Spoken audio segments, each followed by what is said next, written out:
Hi guys, and welcome to the OneFootball End of Year Award. Slightly worse than the Golden Globes, slightly a bit more creditable than the Ballon d'Or. Nice. We are dressed up to the nines. Yeah. Thank you very much.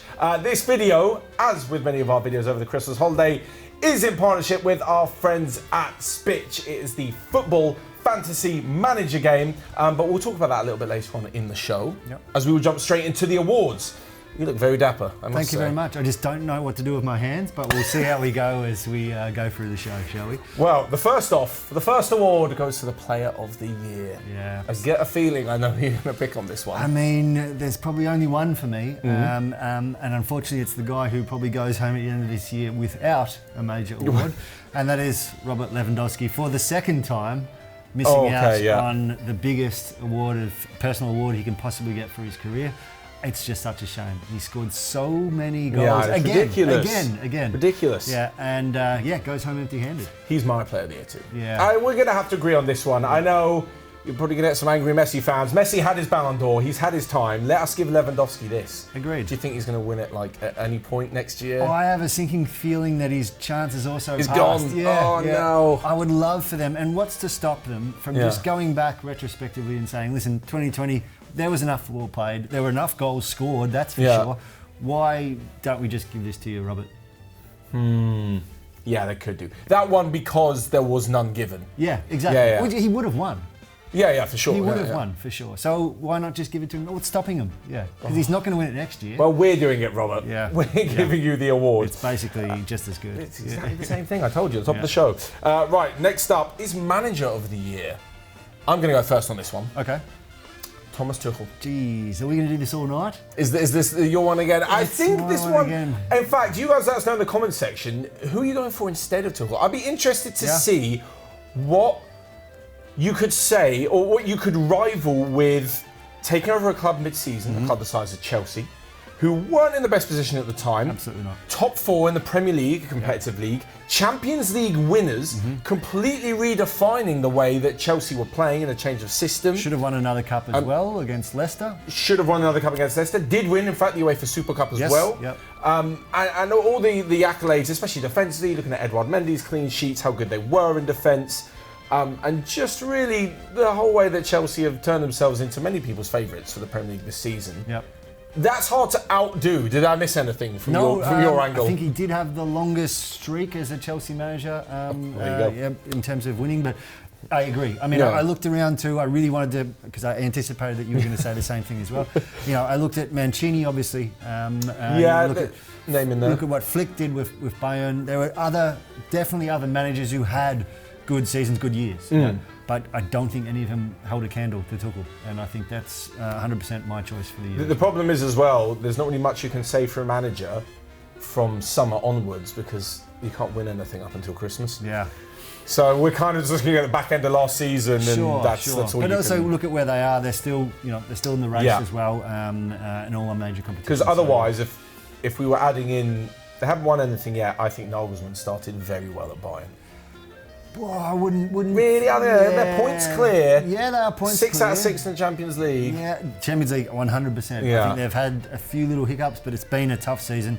The squad's been obviously affected by Corona, like most squads have.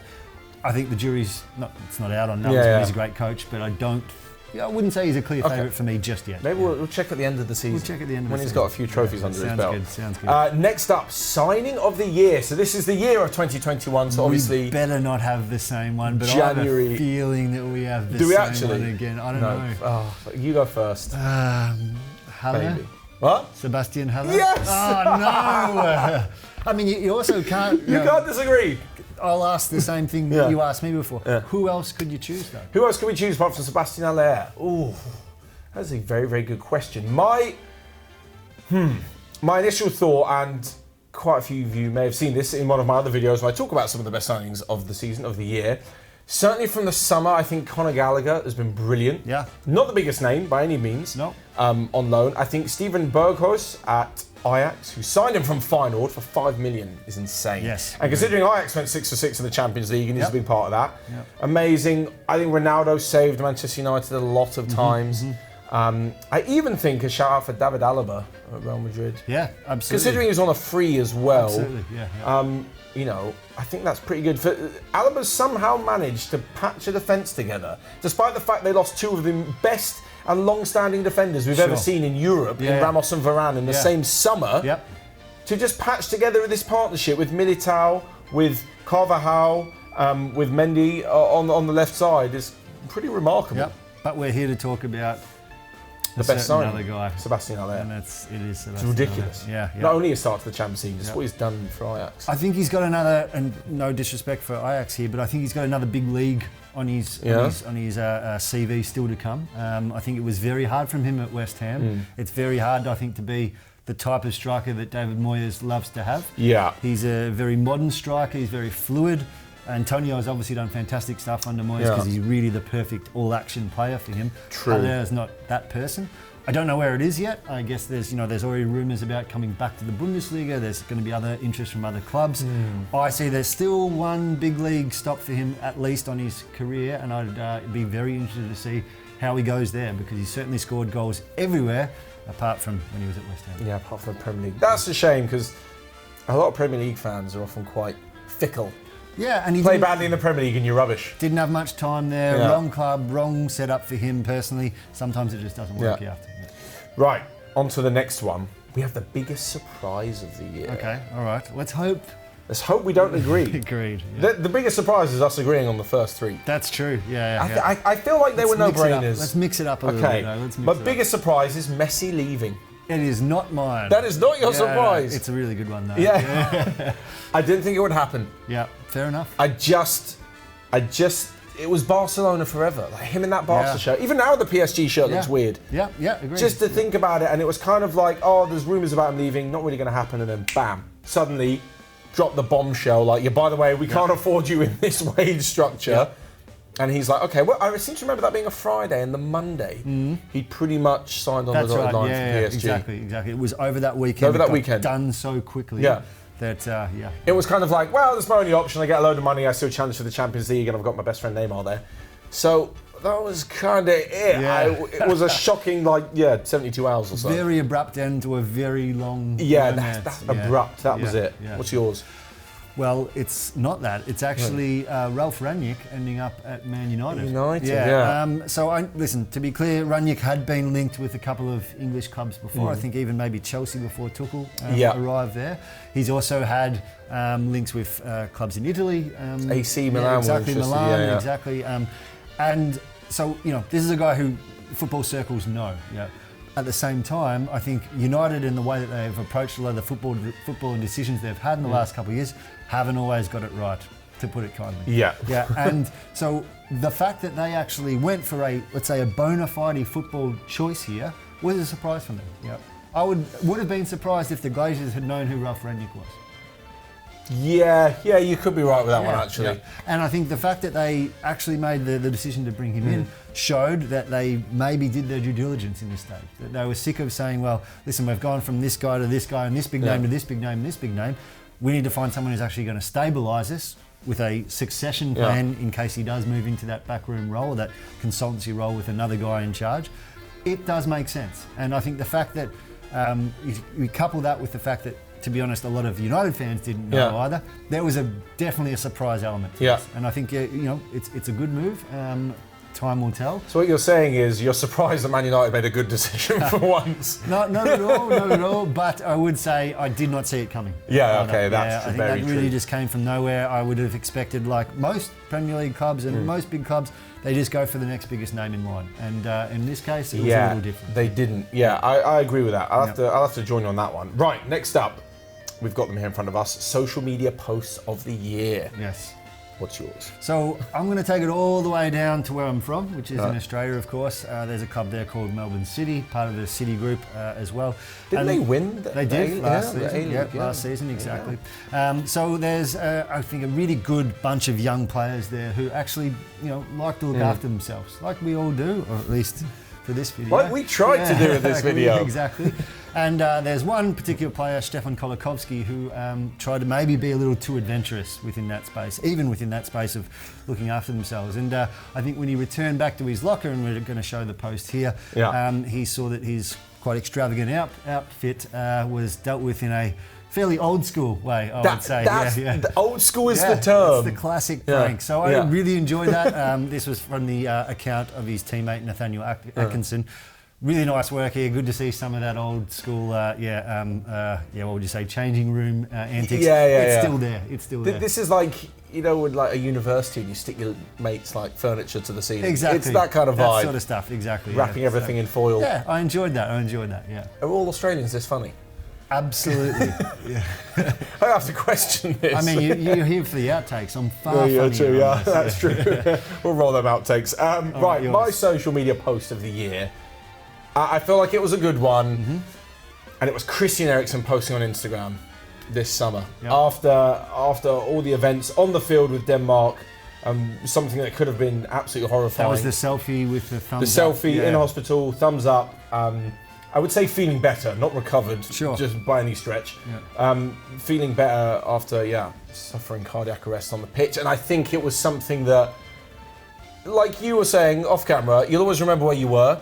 And that, even though it did turn out okay in the end, is for his teammates and for fans who are there. That's going to stick with you every time you walk to a stadium or a pitch. I think it will stick with all of us, let alone Christian, of course. And I think there are certain things that transcend what happens on the pitch. Exactly. And that was certainly one of those moments, one of those days. And I agree with you. It was, I think a lot of people just felt genuine relief. That sign that things weren't as bad as we all feared for a moment there. So good one. Yeah, exactly. I liked that a lot. Right, next up then, the favourite footballing moment of the year. Ooh. Well, I'm going to be a little sentimental on this one as well. I mean, I think we've all had very different, 18 months than we expected for various reasons, but one main one. And I think what I really enjoyed was actually the start of this season, and when the crowds started to come back to the stadiums. Yeah. And I think we'd spent the last 6 to 8 months watching football on TV, and there was still a lot of football being played, despite some struggles with that. But not having those fans there, visually and also hearing them in the stadium, it just wasn't the same. Not at all. Even watching on TV. Exactly, that's exactly what I mean, especially watching it on TV. And I think the first couple of games, and I think it was in Germany, it was Gladbach and Bayern to open the season. And I think it was still a restricted crowd, but it was a crowd. Yeah, and I think at least, that is, that's the part about football that I'd really missed across that period. We'd had obviously parts of it during the Euros and stuff like that, and that was fantastic. But club football, the fans who go every week, that was a really positive thing for me. That was something I even felt myself. This is not the same. The game is not the same without this. Have you been back to a game yet? I've been to a couple, but mostly lower league stuff, so no bigger ones yet.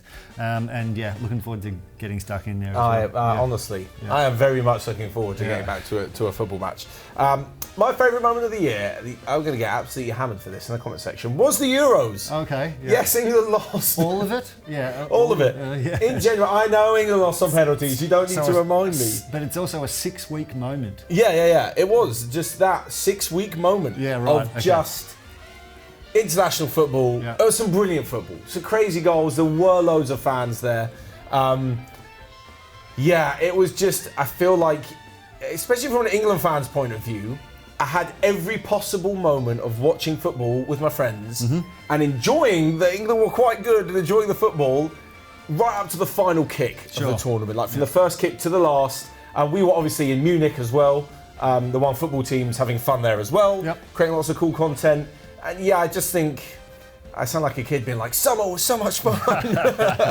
Best summer ever. Just riding around on your BMX. Sweet. Those were the days. 100%. Yeah, but I just think the Euros in general, obviously the bittersweet feeling right at the end with the missed penalty, but just the Euros in general. I feel like after the world being kicked in the nuts for a year and a bit, to have a nice international tournament was actually was a lot of fun. Right, finally then, we'll end on this one. This really isn't even actually an award. It's more of a prediction award. Your hot take for next year. My hot take for next year. Listen, next year is a World Cup year. We're going to have to. You might have heard of it. Right. We're going to wait all the way until the end of the year to That's have this probably World why, Cup. And my hot take is I don't see this becoming a regular thing. I think there's an expectation for a fan that there's a let's say, a calendar that they can set their watch to. And I think this will just feel strange for people. This will feel strange. The Christmas World Cup, over the Christmas. I think we've seen also that the clubs haven't always been supportive or haven't been supportive of it sometimes as well. And I just think that as much as, this World Cup is what it is, the timing of it, I think, is going to be something that feels a bit strange for people. And I just wonder if we're going to see that again. So I think we'll be back to normal on major tournaments after this. So we'll do this from the World Cup next year. Yeah, this award show could be at the World Cup. I think, here's my hot take, Haaland and or Mbappe will both be joining Real Madrid. Both? Wait, did I say and or? Yeah, you did. I did. Okay. Yeah. Haaland and or Mbappe will join Real Madrid. So it could be one? It could be one of them or both. You're really covering your bases there. So the only thing you're not saying is that none of them will join Real Madrid. Pretty much. It's more of a hot takes, isn't it? Hot takes, plural. I'm adding. Can you imagine this front line of Mbappe, Haaland, Benzema, Vinicius Jr.? I wonder if there's enough money in the world to land them in the same... because Mbappe's free, right? And with Haaland's release clause, technically a transfer fee for both of them comes to whatever it is, 75 million euros for Haaland. Do need to get some wages on a well, they've basis. got a few players who might leave. What is that? Producer Ryan's ruined the video. Ryan, do you reckon they'll want to outdo each other in wages? So, like, if Mbappe gets some in Haaland, will be like, well, I'll get that too. You've seen before and heard stories about players when they're not in the top part of that wage structure, they don't tend to like it. I'm not saying that those two would be, but geez, it's going to cost a lot of money either way. Yeah. One of them will definitely join, but who knows? It could be a Galactico thing where they're like, you know what? We don't want anyone to have them. We're getting them both. It would be some team, wouldn't it? Benzema, Vinicius up front with Haaland and Mbappe. Four at the front. That's like FIFA levels. Exactly. That's like me picking a team of the week for YouTube Shorts levels of ridiculous. Yeah, there you go. There's 6 strikers in there. Nice plug. Yeah. Everyone always complains about that. Let's see. Yeah.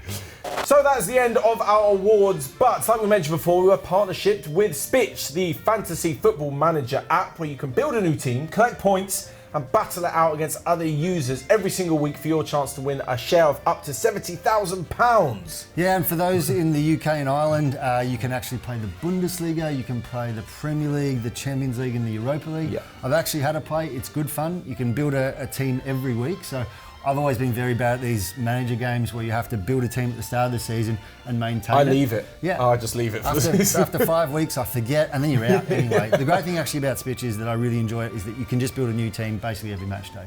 So it's a bit of fun. Check it out. Tell us what you think of it.